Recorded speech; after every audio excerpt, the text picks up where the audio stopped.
కూడా మళ్ళీ వెనక్కి తిరిగి వచ్చి ఆయన కృతజ్ఞతాస్తుతులు చెల్లిస్తూ ఆయన ఎదుట సాగిపడడం. అని ఈ రోజు దీన్ని బట్టి మనం ఏం తెలుసుకోవాలి అంటే మన ఒంటి మీద రోగం లేకపోవచ్చు, అటువంటి కురుపులు పుండ్లు మన ఒంటి మీద లేకపోవచ్చు, కానీ మన యొక్క మనసు అంతా కూడా అటువంటి రోగంతోనే కుళ్ళుతోనే నిండిపోయింది. మరి అటువంటి రోగానికి, అటువంటి కుళ్ళుతో నిండిపోయిన హృదయానికి ఎక్కడ మనకి విమోచన కలుగుతుందంటే దేవుడి దగ్గర మనకి విమోచన కలుగుతుంది. మరి ఆ విమోచన మనం పొందుకున్నప్పుడు మనమే చేస్తున్నాము.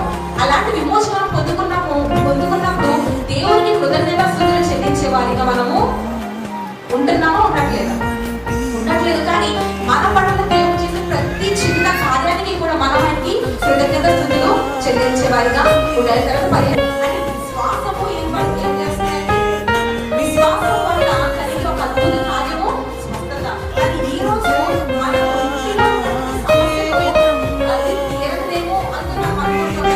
దేవుడు ఏం చేస్తాడండి, ఖచ్చితంగా మనని శాశ్వతంగా మళ్ళీ మన ఒంటిలోకి రాకుండా దేవుడు చేస్తాం. అటువంటి కుష్ఠరోగి ఎంత డేంజరస్ అది, ఆల్మోస్ట్ కరోనా ఎంత డేంజర్ ఉంటుందో దాన్ని కూడా మనం డేంజర్గా తీసుకోవచ్చు. ఎందుకంటే అది స్ప్రెడ్ అయిపోతుంది.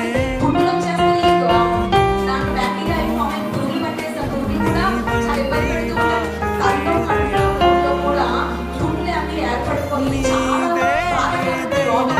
అటువంటి రోగాన్ని, ఆ రోగంతో ఉన్న వ్యక్తిని పట్టుకుంటే మనకి వచ్చేసి మరి అదేవిధంగా మదర్ తెరీసా కూడా ఏం చేసిందండి, మదర్ తెరీసా గారు ఏం చేశారు,